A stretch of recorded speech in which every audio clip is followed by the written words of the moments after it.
नमस्कार दोस्तों, मैं अंकुर उपाध्याय स्वागत करता हूं आप सभी का आपके अपने YouTube channel share market analysis में।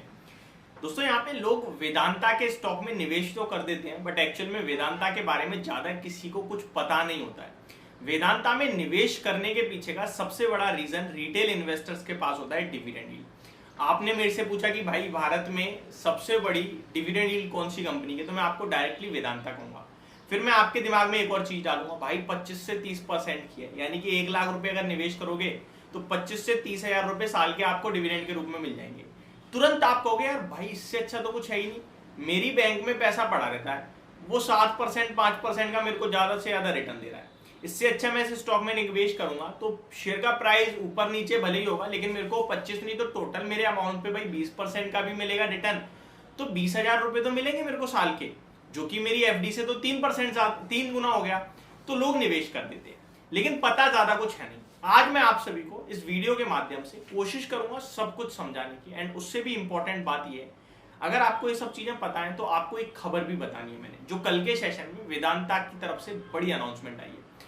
दोस्तों, डीमर्जर का सिलसिला चल रहा है। रिसेंटली आपने रिलायंस को डीमर्ज होते हुए देखा, जियो फाइनेंशियल अलग हुआ, यहाँ पे और भी पीरामल एंटरप्राइजेस वगैरह बहुत आईटीसी बहुत सारी कंपनियां जो डीमर्ज हो रही हैं। इसी तरीके से एक और स्टॉक आ गया है रडार पे, वेदांता कंपनी की तरफ से कुछ बड़ी अनाउंसमेंट है डीमर्जर को लेकर। शुरू करते हैं एक एक करके सारी चीजें।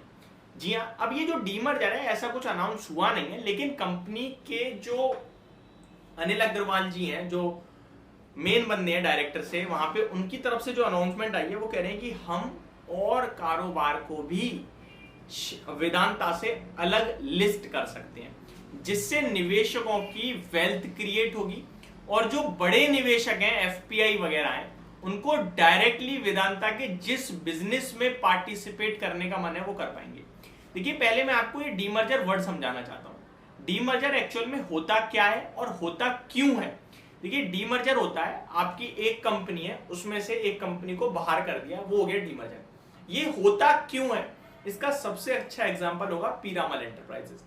पीरामल एंटरप्राइजेस एक कंपनी है, उसमें एनबीएफसी कारोबार यानी कि नॉन बैंकिंग फाइनेंशियल कारोबार, लोगों को पैसा देना, रिटर्न का इंटरेस्ट कमाना, और एक कारोबार था पीरामल फार्मा, दवाइयों का। पूरे डिफरेंट कारोबार थे।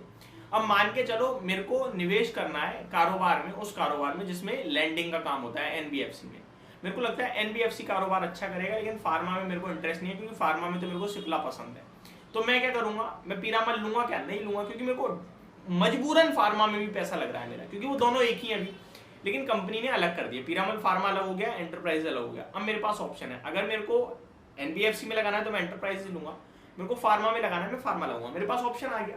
ठीक है, सेम टू सेम वेदांता की तरफ से भी यही आया। चेयरमैन जो है, अब मैं आपके साथ पहले खबर शेयर करता हूं। Vedanta limited is considering listing all or some of its business separately. Company अपने कुछ कारोबार सेपरेटली लिस्ट करना चाहती है। अब इससे पहले मैं आगे बढ़ूं इस कारोबार इस वीडियो में, मैं आपको बताना चाहूंगा वेदांता एक्चुअल में क्या क्या कर रही है। तो वेदांता बहुत कारोबार है वेदांता में। सबसे पहले इनका मेन कारोबार आपका आता है मेटल्स एंड माइनिंग का, उसके बाद इनका ऑयल एंड गैस का भी है, पावर का भी है। अब इसको समझिए परसेंटेज वाइज में, ये परसेंटेज चेंज भी हो सकती है, क्योंकि ये मैंने जो निकाली है ये आपके लिए पुरानी भी है। ठीक है, तो थोड़ा बहुत ऊपर नीचे हो सकता है, ये मैं आपको कह रहा हूं। एग्जैक्टली इसी टर्म पे मत जाना। यहाँ पे जो टर्म लिखा हुआ है एल्यूमिनियम का जो कारोबार है वो लगभग 38.4% का है। इसीलिए आप वेदांता जब भी सुनते हैं मेरे मुंह से मैं कहता हूं मल्टी कमोडिटी स्टॉक है ये। ठीक है, मल्टी, बहुत सारे कारोबार है। अब हिंडाल्को एक ही कारोबार करता है एल्यूमिनियम का, टाटा स्टील एक ही है स्टील का, लेकिन यहाँ मल्टी है। एल्यूमिनियम 38.4% है, सिल्वर का 3.6% कारोबार है, अदर को बाद में कंसिडर करेंगे। जिंक एंड लीड की बात की जाए तो 21.1% है, कॉपर 12.1% है, आयरन एंड स्टील 9.9% है, ऑयल एंड गैस 9.2% है, पावर 4.3 है, और बचा हुआ जो 1.3% है वो अदर कारोबार है। इस तरीके से डिस्ट्रीब्यूटेड है, बट मेन जो है इनका ऑयल एंड गैस, पावर और मेटल एंड माइनिंग का। तो कंपनी कह रही है, Anil Agarwal chairman Anil Agarwal said in YouTube video on Friday. कल एक वीडियो आई है अनिल अग्रवाल जी की यूट्यूब पे, आप चेक भी कर सकते हैं। उसमें उन्होंने कहा है the business that is likely to be listed separately includes metal and mining, oil and gas, potentially chip making business. तो ये कारोबार अलग से लिस्ट कर सकते हैं। उससे पहले कंपनी को क्या क्या चाहिए वो आपको पता ही है, अप्रूवल। तो Anil Agarwal has classified that the final decision will be taken after consultation with shareholders and the reorganisation can help in fetching better returns and dividend for the investors. तो शेयर होल्डर्स यानी कि जो लोग share को own करते हैं उनसे पहले पूछा जाएगा भैया ऐसा हो ना हो, ऐसा होने से इन्वेस्टर्स के लिए डिविडेंड बढ़ सकता है और लोगों का पैसा ज्यादा बन सकता है, वेल्थ क्रिएट हो सकती है। प्लस जो एफपीआई जो फॉरेन इन्वेस्टर्स हैं उनके पास ऑप्शन है कि वो ऑयल बिजनेस में लगाना चाहते हैं, मेटल माइनिंग में लगाना चाहते हैं, किस में लगाना चाहते हैं, वो उनके पास एक्स्ट्रा ऑप्शन हो जाएगा। तो ये कंपनी की तरफ से कुछ फ्रेश खबर आती हुई दिख रही है जो मैंने आपके साथ शेयर करी। एक इंपॉर्टेंट चीज और है, देखिए वेदांता को ना एक्चुअली में लोग समझ नहीं पाते। वेदांता एक सब्सिडरी कंपनी है, किसकी?